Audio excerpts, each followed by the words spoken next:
पूज्य बाबा साहब आम्बेडकर साहब ने इसी के प्रति हमको सचेत किया था। संविधान समिति ने जब संविधान अर्पण किया, संसद में बाबा साहब के 2 भाषण हुए, उसमें एक में उन्होंने उल्लेख किया है इन बातों को।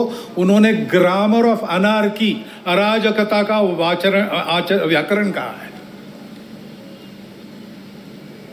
अब ये इशारा हमको मिल चुका है, हम लेकिन ऐसा करते हैं। अभी गणेश उत्सव के पथराव विसर्जन के जुलूसों पर हुआ, क्यों हुआ? कोई कारण नहीं था। ऐसी बातों का नियंत्रण त्वरित करना प्रशासन का काम है। कहीं करते हैं, कहीं थोड़ी ढिलाई भी दिखती है, परंतु प्रशासन आते तक तो समाज को भुगतना पड़ता है। तो इसलिए समाज को तैयार रहना चाहिए, सावधान रहना चाहिए, तैयार रहना चाहिए। गुंडागर्दी नहीं चलने देनी है। गुंडागर्दी को किसी का सैंक्शन नहीं है, और गुंडागर्दी किसी की भी हो वो क्षम्य नहीं है।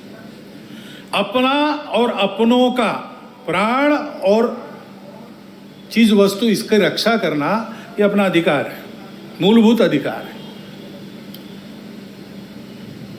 बातें प्रशासन को, पुलिस को करनी है, उनको ही करनी देनी चाहिए। उनके आते तक अपने प्राण को बचाना, अपनों के प्राणों को बचाना ये अपना अधिकार है। उसके लिए समाज को सजग रहना पड़ेगा। सजगता से होगा ही नहीं, हो गया तो सन्नद्ध भी रहना पड़ सकता है। भाई वर्णन सारा किसी को लड़ाने के लिए नहीं कर रहा हूं, डराने के लिए भी नहीं कर रहा हूं। ये परिस्थिति है, दूसरी भी है, अच्छी परिस्थिति भी है, अच्छी बातें भी हो रही।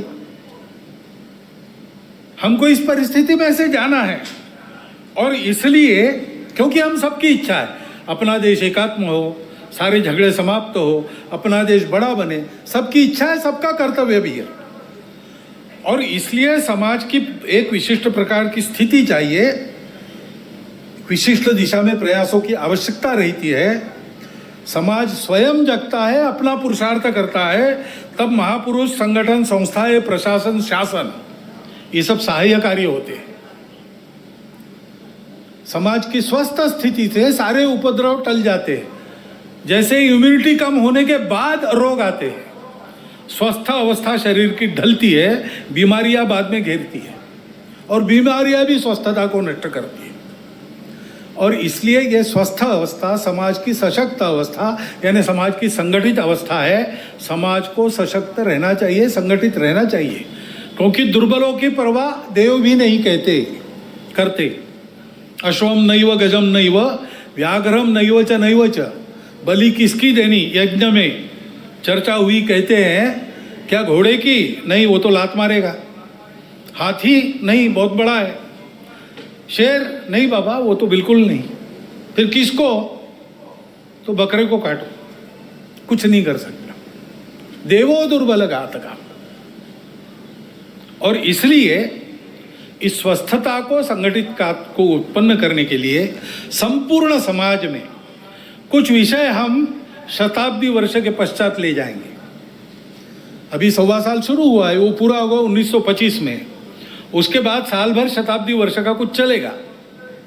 उसके बाद समाज में हम विषय लेने जाने वाले हैं। समाज के स्वस्थ स्थिति की पहली शर्त है सामाजिक समरसता और सद्भावना। इसके बिना संगठन संभव नहीं। और इसलिए इन बातों को ले जाना है। लेकिन ये बात ले जानी है, कार्यक्रम ले जाने से नहीं होता। कुछ प्रतीकात्मक कार्यक्रम कर लिए तो समरसता, सद्भावना नहीं आती है। व्यक्तिगत स्तर पर, पारिवारिक स्तर पर काम करना पड़ता है। समाज के सभी वर्गों में व्यक्तियों की और कुटुंबों की मित्रता होनी चाहिए। मैं जितने दायरे में घूमता हूँ, फिर काम करता हूँ, वहाँ के सब प्रकार के रहने वालों में मेरे मित्र होने चाहिए। मेरे परिवार के मित्र कुटुंब वहाँ सब प्रकार के रहने वालों में होने चाहिए। भाषा विविध है, पंथ संप्रदाय विविध है, खान पान रीति रिवाज सब अलग अलग होने के बाद भी ये कुटुंबों की और व्यक्तियों की मित्रता, यही समाज में समरसता लाती है। प्रबोधन करने के लिए बाकी सब काम आता है, आचरण करने के लिए ये प्रत्यक्ष मित्रता चाहिए। और जहाँ जहाँ लोगों को समझाना संभव है, अपनी इतनी साख है, वहाँ समझा के पर्व त्योहार सबके होने चाहिए। ये विषमता इतनी विचित्र हो गई कि हमने अपने संतों को, देवों को, सबको बांट लिया। वाल्मीकि जयंती वाल्मीकि बस्ती में ही क्यों हो? वाल्मीकि ने रामायण तो पूरे हिंदू समाज के लिए लिखा, तो भगवान वाल्मीकि की जयंती सब मिलके मनाएं, भगवान रविदास की जयंती सब मिलके मनाएं, सारे पर्व त्योहार मिलके पूरा हिंदू समाज करे, सहभागी हो, बाहर से सहभागी हो, अंदर जाकर सहभागी हो। ये सहभागिता चाहिए। और समाज के श्रद्धा के या उपयोग के जो केंद्र होते हैं, मंदिर है, पानी है, स्मशान है, वो सबके लिए खुले चाहिए, ऐसा वातावरण चाहिए। ये हमको करना पड़ेगा। इसको लेकर हम समाज में जाएंगे। अपने समाज में अनेक जाति वर्ग है, उनका अपना अपना नेतृत्व है, उस नेतृत्व के हाथ में संस्थाएं हैं, उन संस्थाओं के द्वारा उन जाति वर्गों का संचालन होता है, अच्छी तरह होता है। ये सब जाति वर्गों के जो मुखिया लोग हैं, वो अगर नीचे खंड स्तर तक, ब्लॉक स्तर पर एकत्रित आए और आपस में बताए कि अपने जाति के उत्थान के लिए उनको समय के हिसाब से ठीक प्रकार का प्रबोधन, क्या क्या खतरे हैं समाज जीवन में, उससे अपने आप को कैसे बचाना, इसके बारे में जानकारी, देश दुनिया में क्या चल रहा है इसकी जानकारी, ये हम अपने समाज में कैसे देते हैं, उनका जीवन अधिक उन्नत हो, अधिक संस्कार वाला हो, भौतिक दृष्टि से सुखी हो, क्या क्या कर रहे हैं, आपस में शेयर करना, बताना, कल्पनाएं मिलती है अन्य लोगों को प्रयास करने के लिए। लेकिन इनके साथ और दो विषयों की चर्चा करना। अपने अपने जाति वर्ग के लिए हम ये सब कर रहे हैं, बहुत अच्छी बात है, परंतु हम सब मिलकर अपने उस खंड में समाज की कौन सी एक समस्या है जो हम उठाकर अपने बलबूते उसको ठीक कर सकते। पूरे समाज की कोई समस्या, हर 2 महीने बैठते तो 2 महीने में एक कोई समस्या उठाकर उसको ठीक करना, सबने मिलकर तय करना, इसको हम हाथ लगाएंगे, इसको हम ठीक करेंगे।